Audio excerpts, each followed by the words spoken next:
Hey, Mom. Jeremy said, his voice bright, but rushed like he was calling from a checkout line. Just wanted to say happy holidays, we're about to head out. I shifted the phone to my other ear, glancing at the clock. It was nearly noon. Oh, I said, trying to keep my tone even. Where are you going to Amanda's parents? You know her family's big on tradition. There was a pause, his kind of pause, the kind that came when he thought I might ask why I wasn't included. He filled it quickly. We figured you'd be with friends, or maybe one of the neighbors. Didn't want to overwhelm you. You like your quiet. I didn't correct him. I didn't say that the last time I had a holiday invitation from anyone, Facebook still required a college email. I didn't say that I'd spent the week baking cookies shaped like stars because I thought maybe they'd stop by. Instead, I looked at the little felt snowman in my hand. I'd sewn the eyes on crooked, my fingers weren't as steady as they once were. I'd made it for Riley, Jeremy's son. He loved snowmen. Or he did last year when I saw him last. I see, I said. Jeremy cleared his throat. Anyway, love you, Mom. Talk soon. Of course, I replied and hung up before my voice cracked. The house was silent again. I sat still for a moment, then slowly placed the snowman ornament back into its tissue-lined box. I returned the rest of the decorations to storage one by one with no urgency. There was no one to rush for. Later, I opened my planner and flipped to next December. On the week of Christmas, I wrote one line in neat blue ink. Next year. Don't wait for an invitation. I closed the book gently. Then I stood, walked to the window, and pulled the curtain back just enough to let in the light that still remained. The year Jeremy said he'd come get me, I sat by the window in my nicest sweater, holding a tin of ginger cookies. He said they'd leave around 10. By noon, I'd gone through 2 cups of coffee and one excuse after another in my head traffic last-minute errands. Riley's nap. At 4, the sun started dipping, and my phone lit up with a message. So sorry, Mom. We got held up. Maybe next weekend. The weekend never came. Another year, I baked 3 pies from scratch apple pecan and one of those chocolate ones Amanda always liked. I drove over to their house to drop them off, thinking it was a kind gesture even if I wasn't invited in. Their driveway was empty. The neighbor across the street, who never remembers my name, waved and said, "They just left off to Tahoe, I think. Hope you're joining them." I nodded and smiled like I was. Then I drove home with 3 pies in the back seat and an ache in my chest that felt old, like something worn thin from being handled too many times.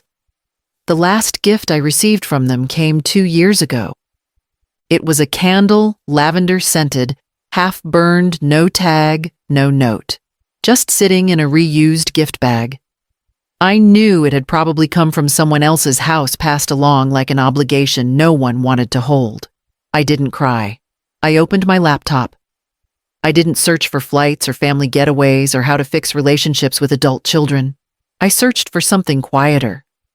Cabins, property listings, homes for sale in the Colorado mountains. I didn't want a new life. I wanted a new place to keep the one I already had, without the ache of being remembered too late. The listings loaded slowly, one after another. A-frame homes, snow-covered porches, rooms with high windows and quiet ceilings. And then I saw it. The one with the wraparound view. The broker's name was Cassandra. She answered on the second ring and didn't rush through the call. That alone made me feel like maybe I wasn't foolish for asking. She walked me through the house on video, 3 bedrooms, 2 baths, and a deck that looked out over a valley lined with pine. No grand entrance, no vaulted ceilings, just space. Clean lines, light that poured in like it belonged there. "That view's not bad," Cassandra said, turning the camera slowly. I didn't say much, just nodded, let her talk.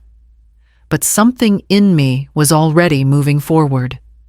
I felt it when I saw the chipped tile in the kitchen, The way the hallway curved slightly at the end like it didn't need to impress anyone. The silence in the background deep and uninterrupted. "I'd like to make an offer," I said before we hung up. There was a pause. "Are you sure you don't want to see it in person?" "First, no. I've seen enough houses filled with noise. I want this one." I used the retirement bonus I'd set aside, the one meant for trips I never took, for plans I was told would come someday. The wire transfer cleared on a Tuesday. By Thursday, the papers were signed. 2 weeks later, the keys came in a plain envelope delivered by a courier who barely made eye contact. I held them in my hand for a long time. I didn't tell Jeremy. I didn't tell anyone. Not the women at church. Not my sister-in-law in Portland who only calls when someone dies. Not even Mrs. Penfield next door who still leans over the fence every December to ask you baking something special for when Jeremy comes by. I just smiled the next time she asked. I didn't correct her. I packed a single suitcase and drove north before the roads iced over. The house stood there waiting, quiet, blank, and mine. I gave myself 2 weeks. Not to finish everything, just to begin. The kitchen came first, scrubbing the cabinets until my arms ached, replacing the knobs with brushed brass ones I ordered from a small shop in Vermont. The bathroom was next. I painted it in the middle of the night, humming to myself, while the radio played something soft. The mirror fogged up with every breath, but the color dried even. Each evening, I lit one lamp and ate dinner on a folding chair, looking out past the deck into the trees. The silence was generous. It gave me space to make choices without second-guessing myself. The furniture came gradually. A simple table, 2 chairs. A bookshelf that arrived in a flat box and took me 4 hours to put together. I chose pieces that felt sturdy, but not sentimental. Nothing inherited, nothing gifted, nothing that reminded me of waiting. There was one chair I found in a consignment store in town, velvety, warm, with just enough give to make you feel held. I placed it near the big window, where the afternoon light stayed longest. I sat in it with tea and nothing else. No noise. No thoughts of who might be texting or not texting. Above the chair I hung a frame, just a frame, no photo inside. The wall behind it stayed bare, and somehow, that was enough. I didn't want to pretend there was a smiling family to display. I just wanted the light to land in one place and stay a while. That night, I took a picture. The frame, the chair, the window, the quiet. I posted it on my old account, hadn't touched it in months, and added a single caption, "My gift to myself this year. I think I earned it." Then I turned off my phone. The next morning, the phone buzzed across the counter once, then again, then steadily. I let it go for a while, before finally picking it up. The caller ID read, Jeremy. The phone lit up before I finished my coffee. 5 missed calls. 3 from Jeremy. 2 from a number I didn't recognize but could guess. There was a text sitting beneath them, all casual and bright. "Wow, gorgeous house. We're thinking of heading up this weekend to check it out. Looks amazing. Can't wait to see it." No greeting. No. "Did you buy this?" No, "Would you like company?" Just a plan I wasn't part of. I stared at the message for a long time, watching the cursor blink in the reply box. Then I typed, "House is not available. I'll be away." And hit send. A minute later, another message popped up. "Oh, maybe next weekend." Then I didn't answer. Instead, I set my cup in the sink, dried my hands, and pulled the small stack of cards from the drawer near the front door. Plumbers, painters, the snow clearing service. At the very bottom was a business card with a dark green border, Alpine lock and key, licensed, bonded, discreet. I called. A woman answered, no questions, no upsell. Just a calm voice saying she could send someone that afternoon. When the locksmith arrived, he didn't comment on the isolation. He just looked at the old brass knobs, the thin deadbolt, and nodded. "We'll upgrade everything. Reinforced locks, internal latch keypad option if you want it." "Something that doesn't rattle when it's windy," I said. He chuckled. We've got just the thing." He worked quietly, and I stayed nearby, wiping down the kitchen counters and organizing the pantry. Not because it needed to be done, but because it helped to do something with my hands. By evening, every door had been rekeyed. I slid my new key onto a plain ring, then dropped the old one into a drawer and shut it gently. Outside, the snow had begun to fall in soft, even flakes. The kind that didn't rush. I turned off the porch light. The message tone chimed again. This time, I didn't look. The invitations weren't formal, just a few calls to people I hadn't seen in a while. Neighbors from the Valley Road, 2 retired teachers I used to work with, and an old friend from Boulder who said she'd been meaning to get away for a weekend. "I'll bring the wine," she told me. I said that would be perfect. By the time the sun slipped behind the ridge cars lined the driveway, their headlights stretching long beams across the snow, I set out dishes I hadn't used in years, simple, mismatched, but clean, and filled the table with whatever people had brought. A roast chicken, mashed potatoes, green beans with almonds, a berry pie still warm from someone's oven. It didn't look like a holiday spread. It looked like comfort. The room filled quickly with voices that overlapped and softened in rhythm.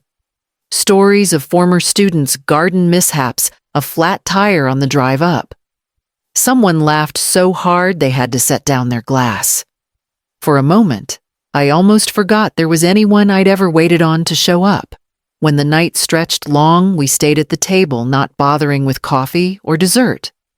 My friend from Boulder leaned back in her chair and said, "This feels more like family than any holiday we've had in years." No one replied right away. We just sat in the hum of it, the fire, the clinking plates, the way the silence that followed wasn't heavy, but whole. After they left, I walked through the house collecting dishes. The table still smelled faintly of citrus and wax from the candles that had burned low. I didn't take a single photo. I washed each plate slowly, one by one, and stacked them to dry. Then I turned off the lights and opened the window just enough to let in the cold. The air carried the faint sound of laughter from the last car, pulling away, fading down the mountain road. It was the first sound that didn't echo. The bank's lobby smelled faintly of pine cleaner and old magazines. I'd come to review a few retirement transfers with my financial advisor, nothing complicated. Just a check-in. While I waited, flipping through a dog-eared travel brochure, I heard a voice familiar, but sharper than I remembered. Is there someone I can speak to about adding a beneficiary to an existing account? I turned my head. Jeremy. He hadn't seen me yet. His coat was open, scarf trailing, and he looked like he'd rushed in from the cold. Then our eyes met. He blinked, surprised. "Mom? I didn't know you were here." I gave a small nod. "I have an appointment." He hesitated, then sat beside me. "We need to talk." I didn't sigh or roll my eyes. Just said, "All right." Coffee shop across the street. We walked there in silence. He ordered a cappuccino. I asked for tea. We took a small table by the window. He didn't ease into it. "You bought a mountain house." "Yes." "And you didn't tell anyone." "No." He stared at me like I'd stolen something. "Why would you post it like that online for everyone to see?" I stirred my tea. "Because I wanted to. You didn't think we might have liked to spend time there. You could have invited us." I looked at him, this man I raised, who never once asked where I spent Christmas, until I showed him something he wanted. I wasn't invited to Christmas. Again. He leaned forward. "That's not fair. We thought you were busy with friends." I folded my hands in my lap. "You didn't ask." Jeremy exhaled. "I'm just saying it's a big house for one person. You didn't even offer to share."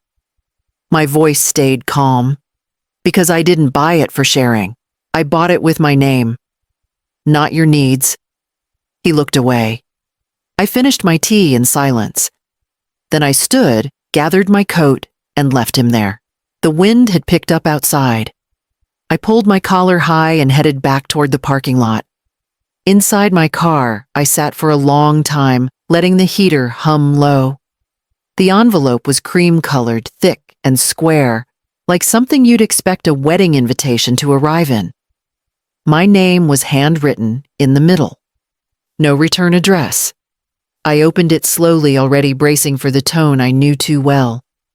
It was from Amanda, polite, formal, cold. Dear Marlene, due to the upcoming birth of our child and certain transitional housing challenges, we would appreciate temporary residence at your mountain property. As you are currently not utilizing the full space, it would be of great support to the family. We are happy to contribute to utility costs during our stay. Sincerely, Amanda Simmons. There was no warmth in it. No request, no gratitude. Just assumption wrapped in politeness. I read it twice. Then I folded the letter, neatly walked over to the fireplace, and fed it to the flames. It caught quickly. The next morning, I found myself scrubbing the kitchen counter with more focus than usual. As if the marble needed to feel mine again. As if the heat of the flames hadn't already done the work. That evening, my phone rang. Marlene. It was Cassandra, my broker, just checking in. I had someone ask if you were considering renting. Beautiful place like that, I told them you'd have no trouble finding tenants. Thanks, but no, I said. Not planning to rent. She paused. Okay, just curious. You sounded firm. I might need a lawyer soon, though. Another pause. Do I want to know you don't? But if you know someone who's good with property rights and boundaries, emotional or otherwise, I'd appreciate it. I'll text you 3 names, she said gently. The best ones. Thank you. After we hung up, I poured a glass of water and walked out onto the back deck. The sky was pale lavender, the trees silhouetted against snow. Nothing asked for my attention. Nothing demanded a reply. I sat in the quiet, letting it settle into my bones. And when the wind picked up just a little, I smiled, because no one else knew the sound of it here. The last Saturday of January, I set the long dining table myself. Nothing fancy, just mismatched chairs, cloth napkins I'd found at a thrift store, and bowls full of food that smelled like home. They arrived just before dusk. Carol brought her famous garlic knots. Louis came with board games in one arm and a bottle of something warm in the other. Claudia and her wife brought dessert and too many scarves. Everyone had a laugh about the driveway, how it nearly swallowed a car last week. We didn't light candles. We didn't need ambiance. The people were enough. The fire crackled as we passed dishes, told stories, and built new ones in the space between refills. No one asked for grace, but there was a kind of quiet gratitude in the air, the kind that didn't need words. Later, after we'd cleared the plates and moved into the living room, someone asked gently, "Do you ever miss it? The house back in the city? The old holidays?" I didn't answer right away. I walked to the kitchen, grabbed a fresh glass, and poured a little more wine. I returned, sat down, and held the glass lightly in my palm. You can't miss something that never made space for you, I said. I lived there. Yes, but I was never really in it. No one pushed after that. The music picked back up. Claudia found a playlist we could all agree on, and we sang badly, beautifully, until the snow started falling again. When they left the next morning, the house was quiet in the best way. Lived in. Respected. I stood by the window watching their cars inch down the hill, tires crunching snow and slush. The wind had picked up again, but it wasn't sharp. Just brisk enough to remind me I was somewhere else now. I rinsed the glasses, folded the napkins, and when I passed the hallway mirror, I caught my reflection without flinching. The real new year hadn't begun on January 1st. It had begun the moment I stopped waiting for someone to let me in. By February, the snow came in lighter layers, more decoration than burden. The kind that stayed just long enough to soften the world and then vanished by noon. I'd started walking barefoot through the house each morning just to feel the warmth in the floors I'd chosen myself. The lights were soft, steady. Nothing flickered anymore. Near the door hung the small plaque I'd found at a roadside antique shop on my last trip into town.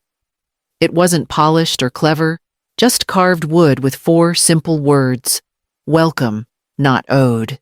I liked how honest it sounded. The mailbox at the end of the drive was empty again that day. I didn't check expecting anything. The habit was more about movement now than hope. Bill's advertisement sometimes a grocery flyer, never their handwriting, and that was fine. Back inside, the air held a quiet rhythm. The hum of the fridge, the tick of the clock, a sound that reminded me I was alive in my own routine.